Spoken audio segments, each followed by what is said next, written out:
sa akin? Alam niyo po ba na usap-usapan kayo sa barangay ngayon? Abay, kinakawawa raw po kayo ni Tonyo. Ay! Ay! Ay! Nay, di na lang kami nanay ko! Bobo! Ba't naman ho kayo pumapayag ng ganun? Punta ako dito dahil nakarating sa akin yung balita, yung mga pagdadrama nyo sa kapitbahay. Wala ka na talagang galang. Ano, bakit mo ginaganyan ang sarili mong ina? Oh, kawawa ka naman. Ay! Ay! Ang kapal ng mukha niya! Aray! Tama na! Ilan yung ginawa niyo sa ina ninyo? Mga walang hiya kayo! Ito na ang order nyo. Yan. Oy, nasaan yung sisig? May sisig ho ba? Ano ba naman yan? Ulyanin ka na ba? Bakit ako kasi tanda-tanda mo na nagtatrabaho ka pa? Ay naku, inulit ko naman ho yung order nyo kanina eh. Kami pa may kasalanan ngayon. Alam mo, nawalan na ako ng gana kumain. Tara, balis na tayo dito. Ay naku, wag ho. Dagwag ko. Hindi ho, huwag kayo umalis. Huwag kayo umalis. Please naman ho. Ano ba naman yan? Pera na, pinalayas niyo pa. Pumasok nga kayo dito sa loob.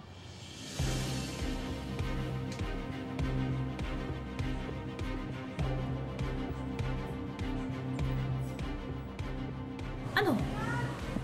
Eh, nagpapaliwanag naman ho kasi ako eh. Kaya lang biglang umalis. Hindi na uulit. Halika nga dito. Aray ko, aray ko, nasasaktan at masakit to. Umalis ka na at huwag kang makabalik-balik dito. Huwag naman ho, nakikiusap ako. Kailangan ko ng trabaho. Hindi kita kailangan dito. Kaya lumayas ka na bago pa kita ipadampot sa barangay. Layas! Layas!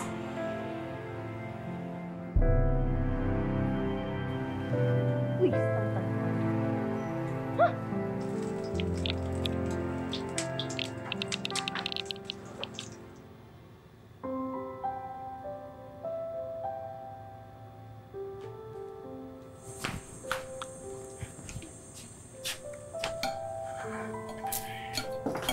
Yo. Anak, kain na. Ay.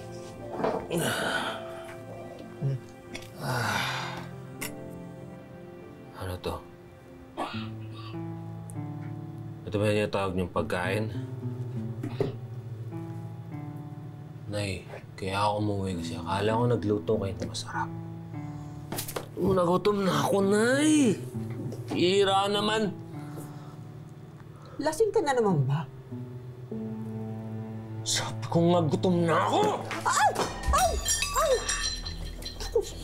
Pasensya ka na, anak. Iyan lang ang nakayanan ko eh. Natanggal ako sa trabaho. Paano tayo ngayon? Ha? Tanga-tanga naman ba kayo kaya natanggal ka? Anak, huwag mo naman akong pagsalitaan ng ganyan. Magkahanap ako ng bagong trabaho. Pero sana, ikaw, maghanap ka na rin. Pinagmamalaki niyo sa akin. Kayo may trabaho, ako wala. Di ba obligasyon na yun, di ba? Pakainin ako kasi anak na niyo ako. Ha? Gutom na ako tapos pinapailit ka pa ulo ko! Sige, magnanakaw na lang ako, lalabas na lang ako, hindi na ako maghanap ng trabaho, ha?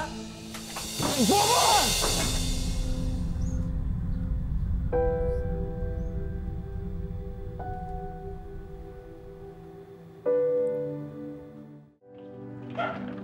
Nanay Lupe, Ay.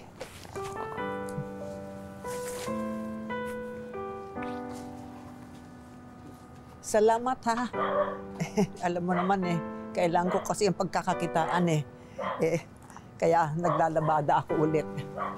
ano ho bang nangyari? Alam niyo po ba na usap-usapan kayo sa barangay ngayon? Abay, kinakawawa raw po kayo ni Tonyo. Ba't naman ho kayo pumapayag ng ganun? Alam mo naman yun kung minsan lasing. Pero mabait yung anak ko na yun. Naku, isa pa yung panganay niyo si Melinda. Aba, hindi naman yata ako makapaniwala. Ni Singkong Duling, hindi ho kayo mabigyan. Eh, kumikita naman siya sa pagmamanicure. Driver pa ng jeep na yung kanyang asawa. Ay, mano ba namang abutan ho kayo kahit pangkain man lang? Ay, Nay, maupo muna ho nga kayo. Eh, Sige, okay lang po yan. Tatapusin ko sa... Sige, upo muna ho kayo. Ay, Eh, sana ho kasi sa edad niyong yan, hindi na ho kayo nagtatrabaho. Eh, tingnan niyo, mukhang pagod na pagod kayo. okay. Kaya ko naman. Ay! Ito ho. Para sa inyo to. Kain mo na kayo. Uy, paborito. Salamat ha. Mainit-init pa, oh. Bagong luto po yan. Eh, Nanay Lupe, wag ho sana kayong magagalit, ha? Pero naiinis talaga ako dyan sa mga anak ninyo. Bakit ba natitiis lang ganyan ang kalagayan ng nanay nila? Eh, ako nga, ho, hindi nyo ka mag-anak, nag-aalala sa inyo. Ay! Ayos lang po ba kayo, Nanay Lupe? Oo. Nahilo lang ako para siguro dahil sa gutom. Ay, teka ha. Kukuha ko kayo na maiinom. Salamat.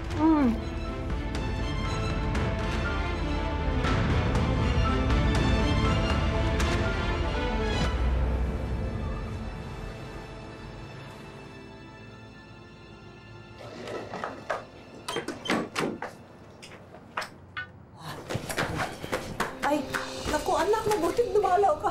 Ay, anak, salamat ha, dumalaw ka kasi pwede mo ba akong sama magpa-check up? Kasi wala na akong maintenance, ayan no. Naitigilan niyo nga ako. Pumunta ako dito dahil nakarating sa akin yung balita, yung mga pagdadrama nyo sa kapitbahay. Ano ba naman yan?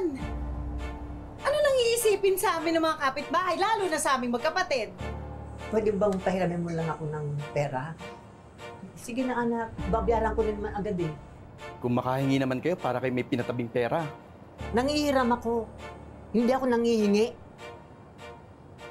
Kung makapagsalita kayo, parang hindi nanay ang kausap ninyo. Pwede ba? Hinaan niyo ang boses niyo. Naririnig tayo ng kapitbahay. Bakit? Kasalanan ba namin maging mahirap? Anong gagawin ko kung ang trabaho ko taga-kutkot lang ng kuko, tapos itong asawa ko driver lang? Anong maibibigay namin sa inyo? Aray! Nasasaktan ako ah! Ayan! Nagdadrama na naman kayo. Bakit ganyan kayo? Kung makapagsalita kayo, parang hindi niyo na ako inaa. Porke ba mahina na ako? Ganyan na ang trato niyo sa akin? Wala na kayong galang? Pagkatapos ng lahat ng ginawa ko sa inyo, tiniis ko lahat, Melinda. Nagtiis ako, pinag-aral kita. Pero anong ginawa mo? Nag-asawa ka agad, iniwan mo kami. At manunumbat pa kayo. Obligasyon nyo na pag-aralin nyo kami. Ikaw, sana hindi ka pabigat ngayon. Wala ka na talagang galang. Ay! Ikaw wala kang awa. Bakit mo ginaganyan ang sarili mong ina? Bakit ka nakikialam dito? Ay, bakit hindi ako makikialam? Eh, parang wala naman kayong balak tulungan yung nanay ninyo. Oh, kawawa ka naman. Siguro nagpapauto ka dito sa nanay ko. Ay, hindi ko kailangan magpauto dahil alam ko kung sino sa inyo ang mga walang ya. Walang ya pala, ano? Ay! Walang ya ka! Tama na! Nanay Lupe! Nanay Lupe! Ano ba mga dito? Dali natin sa ospital si Nanay Lupe! Tignan yung ginawa niyo sa ina ninyo! Mga walang hiya kayo! Te, Oh. May bili ka? nako, paborito to ni Nanay Lupe, lalo na ang turon. Dinalaw na ba siya ng mga pasaway niyang mga anak? Nako, hindi pa nga. Papunta ako sa kanya ngayon. Pinangutang ko na yung pambayad sa ospital para makalabas na siya. Akala nga namin inatake na siya eh. Marami sa mga kapitbahay natin dito na naawa sa kanya. Naku, pakisabi ha. Salamat ka mo sa concern nila. Alam ko naman na kung kanino lalapit para sa tulong. Pupuntahan ko nga yung tita ko kasi malapit kay Mayor yun. Ihingi namin si Nanay Lupe ng tulong sa kanya.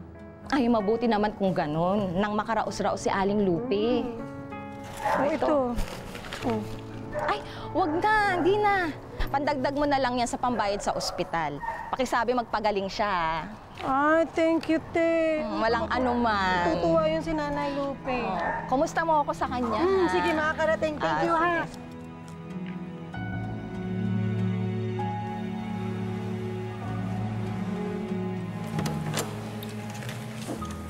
Halika po kayo.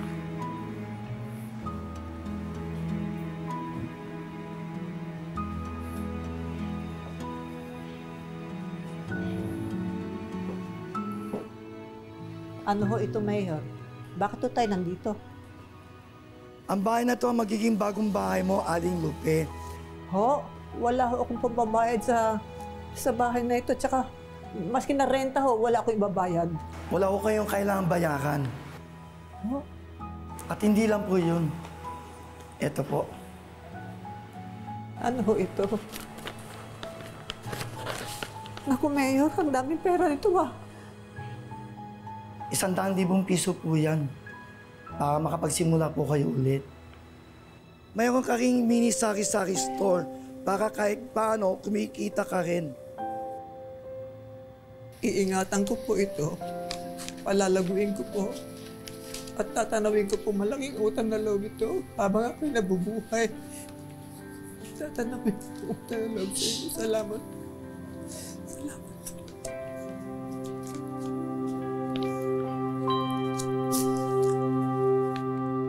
Sa susunod, magpa-cutics ka ulit, ha?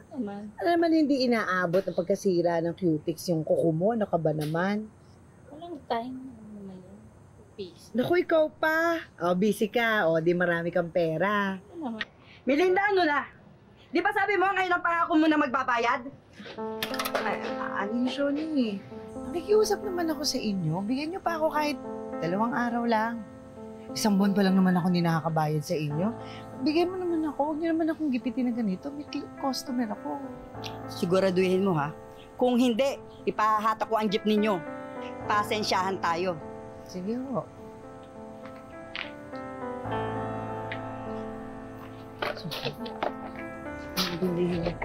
Isang buwan lang ako di nakabayad Kung magalit, akala mo kasi.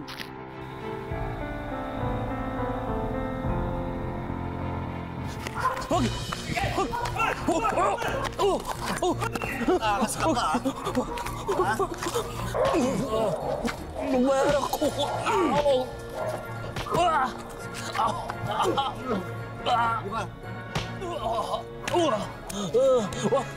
Alam mo na mangyayari sa'yo pag hindi ka nakabayad. Ang lakas ng lubong mangutang. Pagbibigyan kita ng 1 linggo, ha? Hindi ka pa nakabayad, papahuli kita sa pulis mong kaibigan, ha? Ha? Mga anak, ito suklin nyo, ha?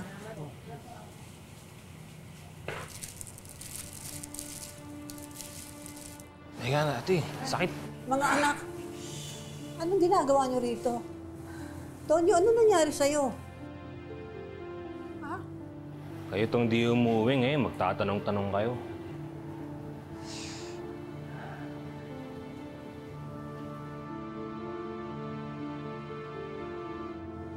Totoo nga ang balita. Talo niyo pa ang nanalo sa loto. May bahay, may pera, may pangkabuhayan showcase. At alam ko na kung magkano na kumong pera. Ambunan niyo naman kami. Hoy! Anong ginagawa niyan dito? Huwag mo sabihin dito yan nakikitira. Tinutulungan ko lang si Nanay Lupe na dapat kayo ang gumagawa. Sandra, ako nang bahala sa mga anak ko. Wow! Ang gara na ya. Pwede ba ang dito na lang ako tumira? Parang sarap matulog dito, Nay. Pero Nay, kung ayaw nyo naman o ayos lang din, manghihiram sana kami ng pera. Pwede sana. Yun na lang. Pera? Talaga bang wala nang mahalaga sa inyo kundi pera? Hindi ko man inuobliga sa inyo na bayaran niyo yung gastos ko sa ospital o kaya bigyan niyo ako ng pambili ng gamot. Ang hinihiling ko lang ay makasama kayo, makita kayo mga anak ko habang ako'y naghihirap. Pero hindi kayo dumating eh, hindi kayo nagpunta, wala kayo, wala. Sus! Nay! Makakarindi. May na naman kayo sa kadramahan ninyo eh. Ito na nga po, nandito na kami. Ang gusto ninyo? Pwede ba? Gusto ko na magpahinga. Sumasama ang pakiramdam ko. Kung pwede lang, kumalis na kayo. Pakiusap lang.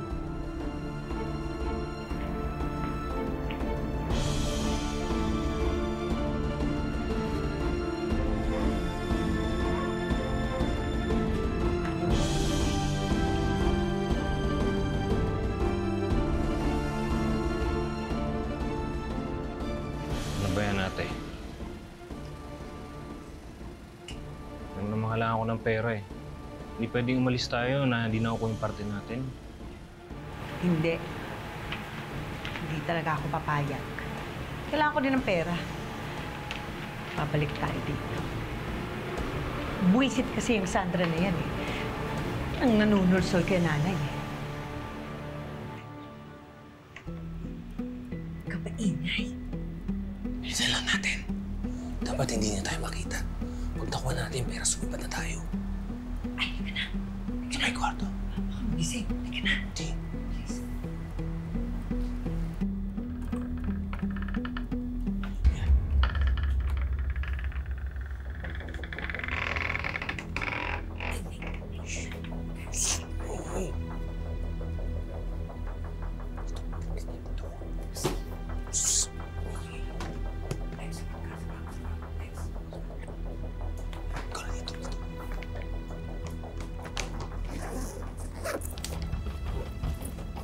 Tinatago niya yan. Ito. Ate. Ito na. Hindi. Kulang pa yan. Maghanap ka pa. Hindi lang yan yun. Ito, sa lalim. Bilisan mo. Ito. Hoy! Kapila kayo! Kailan niyo sa Ay, huwag kayong makulit ah! Nay! Nay! Uy! Ano ko? Ano ba ito? Wala. Ay! Buli nga ka na. Bitawan niyo nga ako na aray! Nasasaktan ako! Bakit kasi hindi nilang kusang loob na tulungan mo kami? Aray! Ay, gipit lang kami. Tulungan mo kami. Ay! Anong ginagawa niyo sa matanda? Magdalagaw kayo, no? Di. Iyanakawan niyo yung matanda. Di. Nanay namin to. Nanay namin to. Bakit kami magnanakaw? Nanay niyo, bakit umiiyak at ayaw sumama sa inyo? Na? Di. Nay, sabihin mo nga, Nay. Sumama na lang kayo sa amin. Kayong dalawa. Nay, sabihin mo. Sumama na kayo. Ay, naku! Wala akong ginagawa. Tara, sige, dali nila. Wala nga, hindi mo lang ginagawa. Ayun dun, ma'am. Ito na. Nay. Nay! Nay.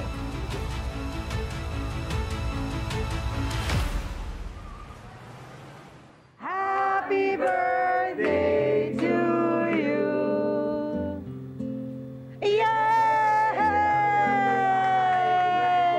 Salamat sa inyo lahat. Ang mabait niyo talaga sa akin. Mahal na mahal niyo ako. No? Opo! Ano ang hiling mo sa birthday mo? Alam mo, malabo mangyari eh. Kasi gusto ko sanang makita ang mga anak ko eh. Namimiss ko na rin sila. Gusto ko silang makasama. Gusto ko silang makita. Ay, sige na nga. Kain na kayo, kain na kayo. Sige, kain na po, kain na po.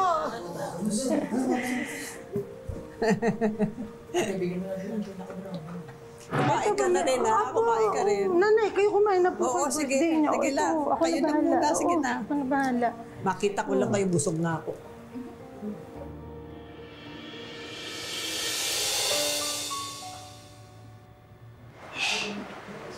Sandra, okay lang bang makausap namin si nanay? Huwag kang mag-alala, hindi kami manggugulo. Happy birthday po. Nay, happy birthday po. Magdala po may pansit. Pero ito yung pansit na niluluto niyo po nung bata pa po kami pag birthday namin.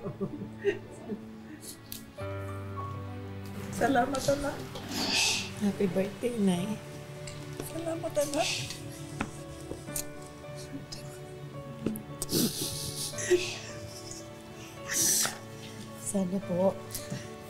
Sana mapatawad niyo po kami. Anak, ang tagal ko kayong hinintay. Natagalan po kami kasi nahihiya kami sa inyo. Para makabawi po, inayos na rin po namin yung buhay namin. Mas may trabaho na po ako, Nay. Hindi na po ako pasaway. Hindi na ako umiinom. Mahal po namin kayo, Nay. Mahal ko kayo. Malayong-malayo na po yung buhay namin ngayon sa buhay namin noon. Mas nako, Nay. Aalagaan namin kayo. Babawi kami sa inyo. Ano po?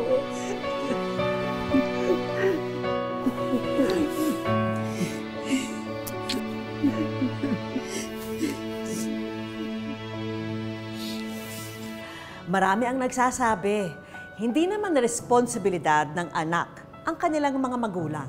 Pero sana, kahit pa mahirap ang buhay, ay wag nating kalimutan na suklian sila kahit sa maliit na paraan. Pisikal na pananakit at masasamang salita, sariling anak din mismo ang nagparanas nito sa 72 taong gulang na si Nanay Teresita. Kahit anong hirap ko dating maliit pa sila, maglabandera ako para lang mabuhay sila. Sobrang sakit. Pero ang inaano ko lang, dasal na lang ako ng dasal sa Diyos. Ang sanhi ng mga alitan ay nag-ugat daw sa mga chismis ng dating katulong ng anak ni Nanay Teresita. Tiniis ni Nanay Teresita ang pagmamalupit ng kanyang anak na babae alang-alang sa apo na may espesyal na pangangailangan na napamahal na sa kanya. Normal lang ang alaga ko sa kanya. Hindi ko siya iniisip na special child siya, hindi. Umabot ang kanilang gulo sa pagpapalayas kay Nanay Teresita ng anak niya. Uuwi na lang ako sa Cebu. Nang makauwi si Nanay Teresita sa kanyang probinsya, naging tahimik at maayos na ang lagay niya. Hanggang sa nabalitaan ni Nanay Teresita ang sitwasyon ng kanyang apo. Nagwawala raw ito at hinahanap siya. Bumalik ka na lang dito kasi kawawa naman si JR, hinahanap ka. Patawarin mo na lang ako. Gumaan yung loob ko, sabi ko, yung dasal ko ni Senior Santo Niño na natupad. Ito na rin ang nagbigay daan sa pagkakaayos ng mag-ina at muling pagsasama nila sa iisang tahanan. Mahalaga sa akin na meron kaming patawaran sa isa't isa kasi may mga anak din ho ako, nanay din po ako. Ayon sa eksperto, ang mga ganitong pangyayari sa loob ng ating tahanan ay mainam na nare-resolba ng agaran. Ang nagsasuffer ay ang ating mga magulang, ang ating elderly, especially kung hindi yan na makakain, hindi makatulog, and then yung trauma, emotional, mental, so yun. Kung ang perpetrator naman ang nagkaroon ng cause ng kanyang problema ay ang pamilya niya, pwede po nating ilapit ito sa ating DSWD. Ngayon ay makakausap ko na ng personal ang mag-ina. Ay, good evening. Ako si Vicky Morales at kayo po ay nasa wish ko lang. Salamat po. Ngayon po, ano yung gusto mong sabihin po sa anak niyo? Walang pasalamat din ako kasi naging nagbago na siya. Nagkasundo na kami talaga. Kaya naman, ano gusto niyo sabihin kay Mami? Siyempre, lahat tayo, di ba yung Mami, iba yung Mami parati talagang nandyan eh. Pero pakita ko sa kanya na concern ko. Nasabi mo na ba sa Mami mo na mahal mo siya? Mahal mo siya? Mahal ko yung anak ko. Siyempre, mahal din kita kasi anak kita eh. Bunso ko siya eh. Opo. Kahit anong, minsan kasi may mga problema siya, dinadasal ko maging maganda ang buhay niya. Yun lang po. Ano yung pinaka mahalagang bagay na ginawa sa'yo? Yung tinulungan ako sa mga bata. Kasi single mom kasi ako, ma'am. Ano na ito? Sige. Pagkataon niyo ko. Nay, may mga hinanda kaming surprise para sa inyo. Ano po? Ang ganda po surprise lang. Ayan, Nay, surprise! Dito, Nay. Dito muna tayo, Nay. Di ba bagay ito sa inyo, Nay? Hatid namin ang mga negosyong ito sa kanya. May mga kakanin at palaman pang merienda, ready-to-wear clothes, at soap products na pwedeng ibenta. Pati na itong automatic water vending machine. Dalhin sa school ba? Sa school, oh, yan. School niya, Tama, oo nga. Kasi Marami. bili ng mga buki ng ganyan. Mm. Ganito na lang. I-refill na lang nila yung mga water bottle nila o malamig pa. Di ba? Siyempre, kakalimutan ba naman natin ang apo niyang nagbibigay ligaya sa kanya? Para maipakita pa ng kanyang apo ang talento nito sa pagguhit, ay meron na siyang kompletong art materials. Hindi mawawala ang Wish Ko Lang Savings. Wish ko lang savings para po sa inyo. At tulong medikal naman para sa kanyang mga pang-maintenance na gamot. Thank you po. Sige, Nay. Ayan. Mabigat ba, Nay? Hindi, okay lang. Nanginig lang sa tuwa. Minabuti na rin naming isama si Nanay Teresita sa isang doktor para ipatingin ang iniinda niyang sakit sa tuhod.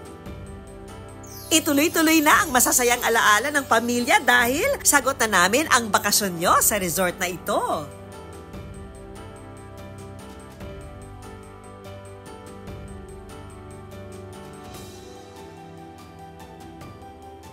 Iiwan namin sa mag-ina ang gold necklace na ito bilang tanda ng tunay at matibay na pagmamahal nila sa isa't isa. Mga kapuso, lagi po nating tatandaan, hanggat hindi tayo napapagod, humiling at maniwala, hindi tayo mapapagod lumaban sa buhay. Ako po si Vicky Morales at ito po ang Wish Ko Lang.